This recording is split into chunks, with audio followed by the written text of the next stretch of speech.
Welcome to Advent of Code 2015 Day 3. Today's puzzle is perfectly spherical houses in a vacuum. Santa is delivering presents to an infinite two-dimensional grid of houses. He begins by delivering a present to the house at his starting location, and then an elf at the North Pole calls him via radio and tells him where to move next. Moves are always exactly one house to the north, south, east, or west.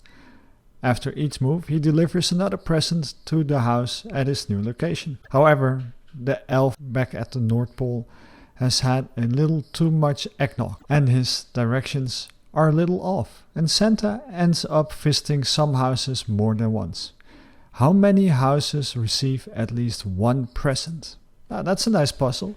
There's some sample input that we'll put in our test case. Let's get started. We'll take the puzzle input and put it into our input file for the test case.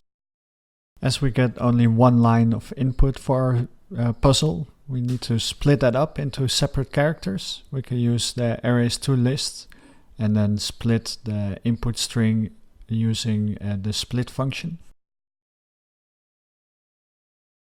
We need to create our own position class that holds the x and y in our two-dimensional array.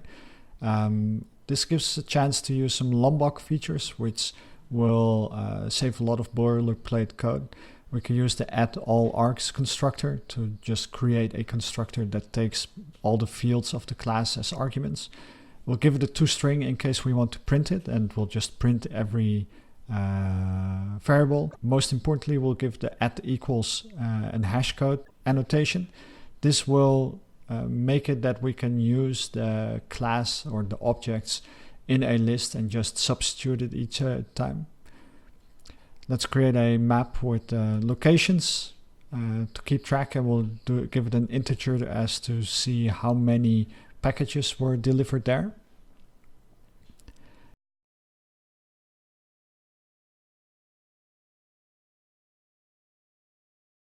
And we need to add our beginning position to this map.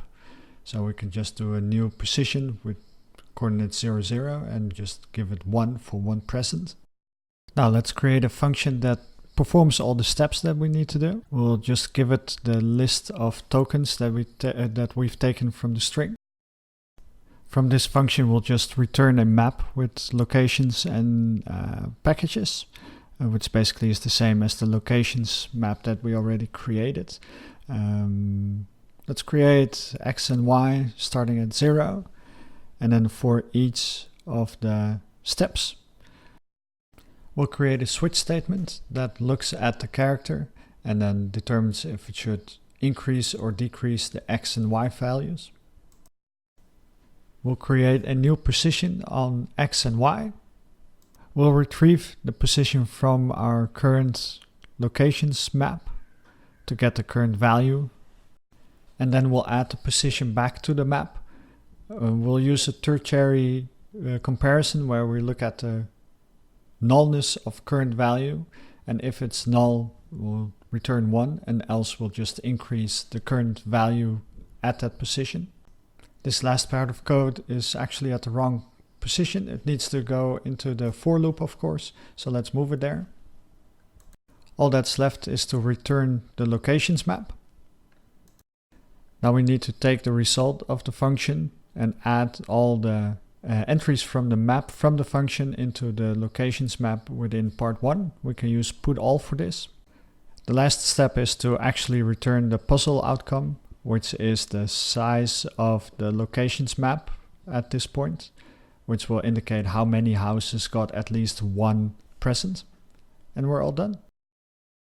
The test case for our sample input succeeds, and the test case for our real input throws an error and lists us the value of 2081.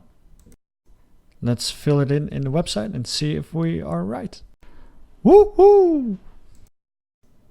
Part 2. The next year, to speed up the process, Santa creates a robot version of himself, Robo-Santa, to deliver presents with him. Santa and Robo-Santa start at the same location, delivering 2 presents to the same starting house, lucky them. Then take turns moving based on instructions from the elf, who is acknowledgedly reading from the same script as the previous year. This year, how many houses receive at least one present? Alright, there's some sample input again. We'll put that in our test case.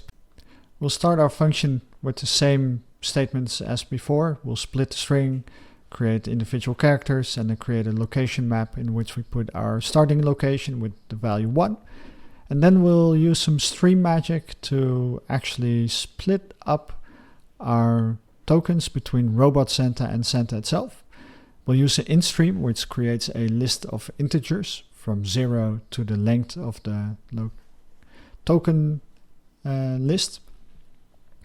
And then we'll filter, and we can filter odd and even values by using a modulus of 2.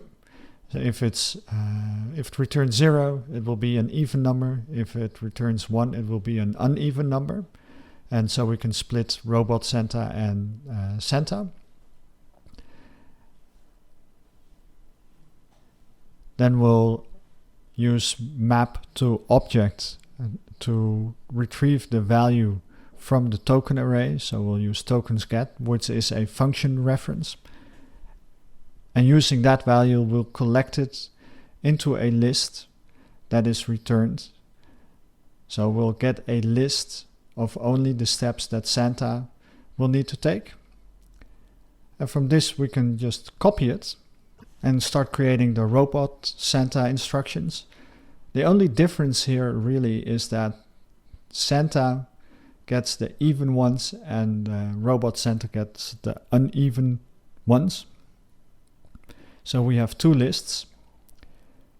And as our function already returned a map with locations, we only need to call our function on Santa instructions and Robo Santa instructions.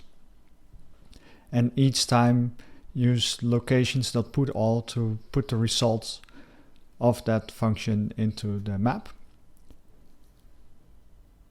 And then we return the value that is the answer to our puzzle.